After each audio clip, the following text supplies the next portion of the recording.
Good morning बच्चों। आज हम जो इकोनॉमिक्स का सेकंड चैप्टर है पीपल एज ए रिसोर्स उसको पढ़ेंगे।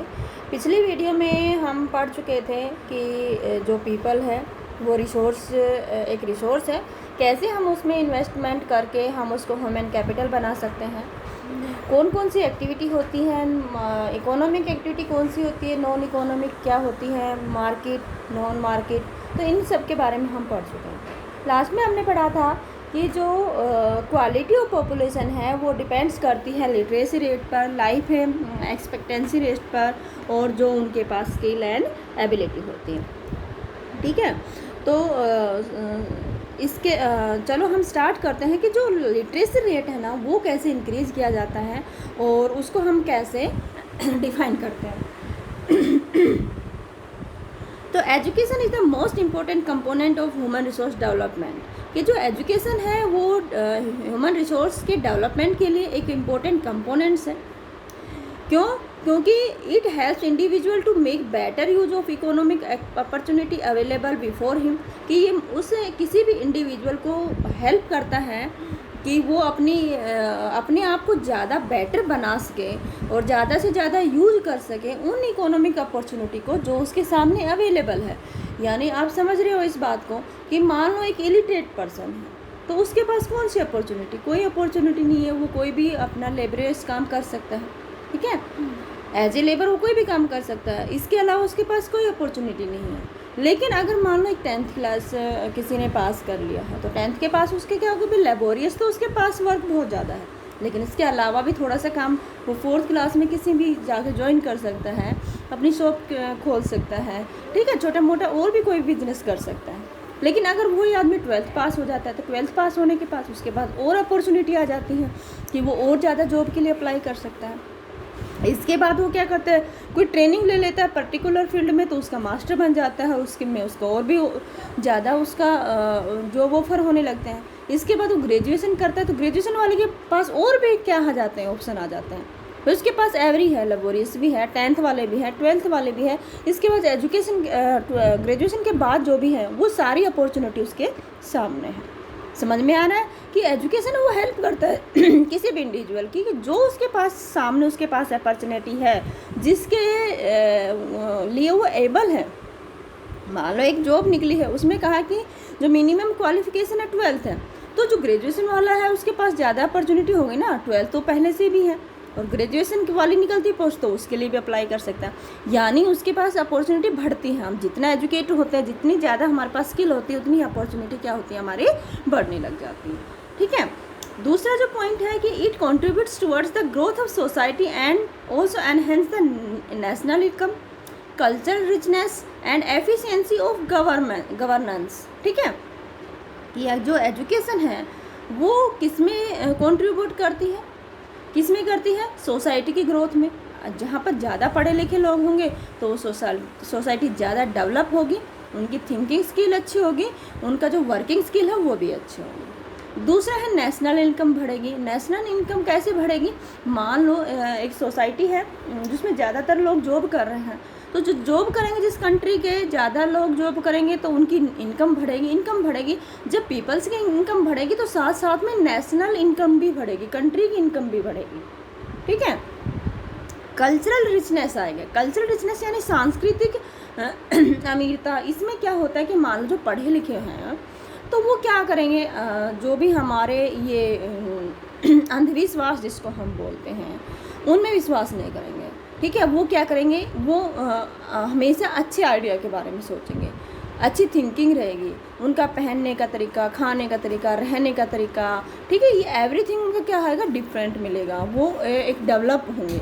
ठीक है, तो इस तरह से उनका कल्चरल रिचनेस क्या होगा, बढ़ेगा। जो गवर्नेंस की एफिशिएंसी बढ़ेगी। अगर मान लो गवर्नमेंट में ज़्यादा एजुकेटेड पीपल जाएंगे तो वो क्या करेंगे, अच्छे डिसीजन लेंगे, वर्क्स भी अच्छे करेंगे। तो इस तरह से गवर्नमेंट की जो एफिशिएंसी है, काम करने की जो क्षमता है, वो भी क्या करेगी, बढ़ेगी। अगला है कि measures like Sarva Shiksha Abhiyan, mid day meal scheme and right to education have been introduced to push education at the farthest end. और इसी तरह से जो हमारी गवर्नमेंट है उसने कुछ मेजर स्टेप उठाए हैं मेजर स्टेप उठाए हैं किसको, हमारी एजुकेशन को डेवलप करने के लिए। तो वो कौन कौन से स्टेप्स हैं, जैसे सर्व शिक्षा अभियान है। सर्व शिक्षा अभियान क्या होता है? सर्व शिक्षा अभियान, सर्व शिक्षा अभियान में कहा गया है कि जो 6 से 14 साल के बच्चे हैं उनको सबको एजुकेशन मिलनी चाहिए, ठीक है। सभी के लिए अनिवार्य शिक्षा कर दी गई है। मिड डे मील स्कीम बनाया गया। मिड डे मील स्कीम इनके लिए बनाया गया है ताकि बच्चे घर पर उनको प्रॉपर खाना नहीं मिलता है, सुबह उनका लंच नहीं मिलता है, तो वो स्कूल में आए और एजुकेशन के साथ साथ वो लंच भी मिले ताकि वो फिजिकली फिट रहे, ठीक है। उनमें हेल्थ उनकी अच्छी रहे, प्रॉपर खाना मिले, उनमें मेल न्यूट्रिशन की प्रॉब्लम ना हो। तो इस तरह से उनको मिड डे मील दिया गया है, ताकि ये भी किस लिए किया गया है, हमारी एजुकेशन को प्रमोट करने के लिए कि ज़्यादा से ज़्यादा एजुकेशन लोग पा सकें। तीसरा है राइट टू एजुकेशन एक्ट, जिसको हम RTE बोलते हैं। आपने भी देखा होगी बहुत सारे ऐसे बच्चे हैं जो 8th क्लास तक बिना फीस के पढ़ रहे हैं। क्यों कहते हैं कि हम तो RTE के बच्चे हैं। RTE का मतलब राइट टू एजुकेशन।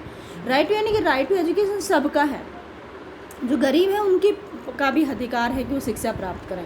और उसके लिए क्या किया है कि 6 से 14 साल तक के जो बच्चे होते हैं 8th क्लास तक, उनकी फ़ीस नहीं लगती है। इसीलिए फ़ीस नहीं लगती है ताकि वो एजुकेशन ले सके। और ये जो सारे जो सिस्टम है ये किस लिए लगाए हैं, ताकि हमारी एजुकेशन है वो अपनी पीक पर जा सके, टॉप पर जा सके। अगला जो पॉइंट है वो हमने बताया था हेल्थ। तो हेल्थ है वो दूसरा इम्पोर्टेंट कंपोनेंट है किसका, ह्यूमन रिसोर्स का।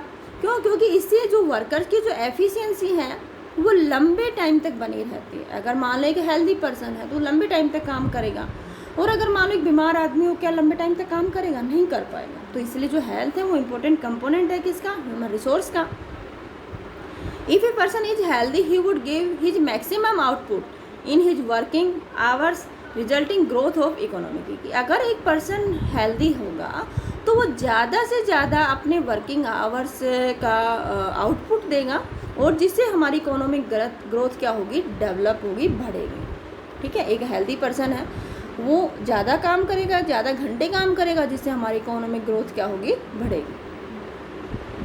Japan is a country which lack natural resources but due to its investment on human resource in the field of education and health it is one of the top developed country। कह रही कि अगर हम Japan की बात करते हैं तो उसके पास बहुत कम नेचुरल रिसोर्स हैं, इसके बाद भी उन्होंने क्या करते हैं, ह्यूमन रिसोर्स पर इन्वेस्टमेंट कर रहे हैं, एजुकेशन की फील्ड में, हेल्थ की फील्ड में, और इसीलिए वो एक जो हमारे डेवलप कंट्री है उसमें टॉप पर है।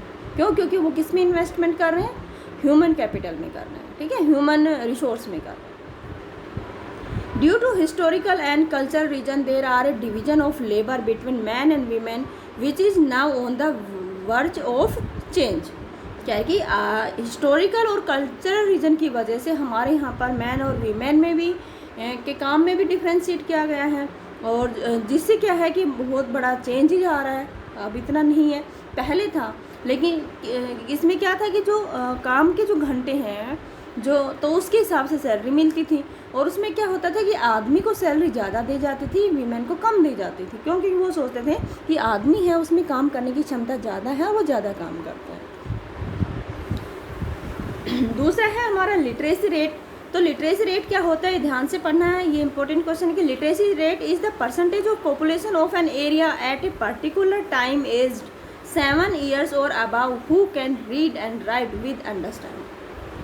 कि लिटरेसी रेट क्या होती है, साक्षरता दर क्या होती है, कि साक्षरता जो दर है वो परसेंटेज है एक पॉपुलेशन की जो एक पर्टिकुलर एरिया में रहती है, और उनके बच्चों की जो एज है वो क्या है, 7 ईयर से लेकर जब तक जिंदा रहता है इंसान तब तक है, ठीक है।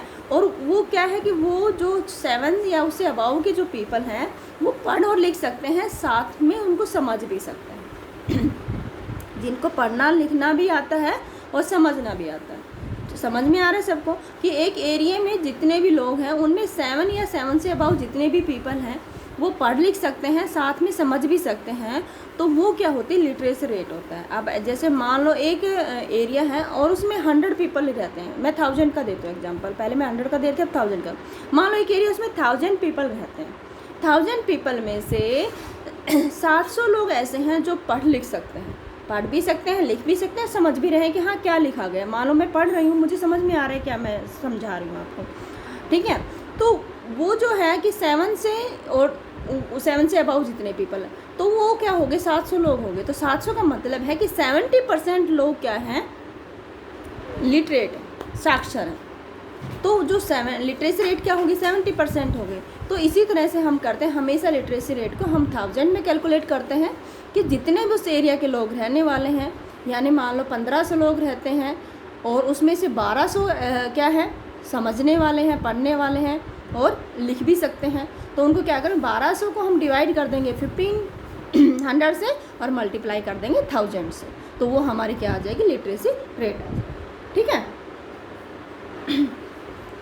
अब है हमारी लाइफ एक्सपेक्टेंसी। तो लाइफ जो हमारी एक्सपेक्टेंसी है वो एवरेज पीरियड होता है एक पर्सन का जो मे एक्सपेक्ट टू लिव, जिनको हम एक्सपेक्ट करते हैं कि शायद वो इतने साल तक जिएगा। तो ये भी मैंने बताया था कि मान लो एक एरिया है उसमें 1000 पीपल रहते हैं, तो 1000 में से कोई 100 साल जीता है, कोई 90 साल जीता है, कोई मान 60 ईयर्स जीता है, कोई 10 ईयर्स है, कोई 5 ईयर्स भी जीता। तो इस तरह से सब कुछ कैलकुलेट करके और उसको 1000 से डिवाइड कर देंगे तो वो क्या आ जाएगी, एवरेज क्या आ जाएगी, लाइफ एक्सपेक्टेंसी आ जाएगी।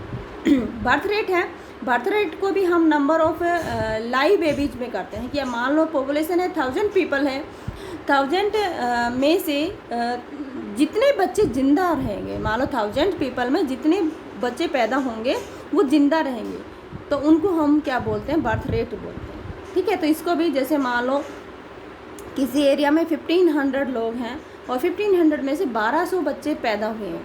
ठीक है। तो 1200 को क्या करेंगे, 1200 डिवाइड बाई 1500 इंटू 1000 कर देंगे। अगला डेथ रेट। डेथ रेट का भी यही होता है कि मोर्टेलिटी रेट क्या होती है कि इसमें क्या होता है, मोर्टेलिटी इसमें जो पीपल जितने मरते हैं यानी 1000 लोगों पर कितनों की डेथ हुई है। ठीक है। तो 1000 लोग पे जितने लोगों की डेथ होती है वो क्या होती है, डेथ रेट होती है। इन्फेंट मोर्टेलिटी होता है, इन्फेंट मोर्टेलिटी वो होता है वो भी 1000 पे हम करते हैं, जिसमें 5 साल से 1 ईयर से कम एज के जो बच्चे होते हैं उनके मरने और पैदा होने की, मान लो 1000 लोगों पर 1 साल से कम एज के बच्चे कितनों की डेथ हुई तो वो क्या आ जाएगी, हमारी इन्फेंट डेथ रेट आ जाएगी। और कितने बच्चे अभी ज़िंदा है 1 साल तक के, वो हमारी इन्फेंट बर्थ रेट आ जाएगी। ठीक है। अब है सेक्टर ऑफ इंडियन इकोनॉमी। अगर हम इंडियन इकोनॉमी के सेक्टर्स की मैं बात करती हूँ तो सेक्टर्स में मैंने बताया था 3 सेक्टर्स होते हैं, एक हमारा प्राइमरी सेक्टर, सेकेंडरी सेक्टर और टेरेसरी सेक्टर। प्राइमरी सेक्टर क्या होता है कि it include those activity which are directly related to the exertion of natural resource, कि जो एक्टिविटी हमारे नेचुरल रिसोर्स के एक्सर्शन पे निकली है, उसको निकालने पे निकली है, कि जो भी हमें नेचर से मिलता है वो हमारा किस में आता है, प्राइमरी एक्टिविटी में आता है। जैसे एग्जांपल दिया है एग्रीकल्चर है, एग्रीकल्चर हम खेती बाड़ी करते हैं, क्या हम खुद गेहूँ बना देते हैं, नेचर से हम बीज डालते हैं, नेचर तो उनको ग्रो करती है। दूसरा फॉरेस्ट्री हो गया, और एनिमल हस्बेंड्री, पशुपालन भी करते हैं, तो हम पशुओं को बनाते नहीं हैं, हम उनको सिर्फ माहौल देते हैं। ठीक है। तो तीसरा है fishing, poultry farming and mining, ये सारे हमारे किस में आते हैं, प्राइमरी एक्टिविटी में आते हैं। ठीक है। दूसरा हमारा secondary activity in include those activity which exert it's raw material from primary sector and modify them into other useful products, कि हमें मिलते थे प्राइमरी एक्टिविटी से रॉ मटेरियल में, कच्चे सामान में मिलते हैं, लेकिन हम उनको मॉडिफाई करके इसमें बना देते हैं, यूजफुल प्रोडक्ट में बना देते हैं। जैसे मान लो आपका गेहूँ निकला, गेहूँ से हमने बिस्किट बना दिए, आटा बना दिया, तो वो क्या होगा, गेहूँ हमारे क्या थे, प्राइमरी एक्टिविटी में थे एग्रीकल्चर, लेकिन उस गेहूँ से हमने बना दी बिस्किट, तो बिस्किट बना दी हमारे सेकेंडरी एक्टिविटी में आ गए। गन्ना उगाया, गन्ना हमारा किस में है, प्राइमरी एक्टिविटी में, उससे शुगर बन गई, वो हमारा किस में आ गया, सेकेंडरी एक्टिविटी में। ठीक है। इसी तरह से बहुत सारे हैं, जैसे मान लो सोना है, कच्चे रूप में निकला है, लेकिन उससे हमने ज्वेलरी बना दी, तो वो हमारा क्या हो गया, हमारा सेकेंडरी एक्टिविटी। लोहा था, कच्चे रूप में निकला, आयरन और निकला, और उससे हमने बहुत सारे टूल्स बना दिए, जो भी हमने बनाया, सामान बनाया, वो सारा हमारा किस में आ गया, सेकेंडरी में आ गया। तो अगर हम इसके एग्जांपल देखें, शुगर फ्रॉम शुगर कैन, ये इसमें आ गया। Manufacturing steel from raw iron, जैसे रॉ आयरन से हमने स्टील बना दिया, बहुत सारे सामान बना दिए। अगला है टेरेसरी सेक्टर। जो टेरेसरी सेक्टर होते हैं कि it is called service sector, इसको हम सर्विस सेक्टर भी बोलते हैं। As it provides the service to the above two sectors and help them to flourish. ये क्या करता है कि ऊपर के जो भी दो हमारे सेक्टर है उनको सर्विस देता है और उनको फ्लोरिश करने में, उनको फलने फूलने में हेल्प करता है। मान लो हमने क्या किया, एग्रीकल्चर कर रहे हैं, एग्रीकल्चर में हमने ट्रैक्टर का यूज कर लिया, तो ट्रैक्टर का जो यूज किया है तो वो हमारा जिसने भी यूज़ किया है तो वो क्या हो गया, सर्विस दे रहा है। ठीक है, अनाज ले वहाँ से उठा के हम घर ला रहे हैं, हम कि मार्केट में ले जा रहे हैं बेचने के लिए, तो हमें किसकी ज़रूरत पड़ी, ट्रैक्टर की या गाड़ी की, जो भी हम उसमें ट्रांसपोर्ट यूज कर रहे हैं। तो ट्रांसपोर्ट हमारा क्या हो गया, टेरेसरी हो गया। इसी तरह से जो हमारा मान लो मैंने बताया था कि हम गन्ने से शुगर बनाते, शुगर बनाने के लिए हमें मशीनरी चाहिए, बनाने के लिए लेबर चाहिए, ठीक है, तो ट्रांसपोर्ट भी चाहिए, तो वो सब हमारे किस में आते हैं, टेरेसरी में आते हैं। ठीक है, इसके अगर हम एग्जांपल देते तो बैंकिंग है, ट्रांसपोर्टेशन है, कम्युनिकेशन है, तो ये सारे हमारे क्या हैं, टेरेसरी एक्टिविटी।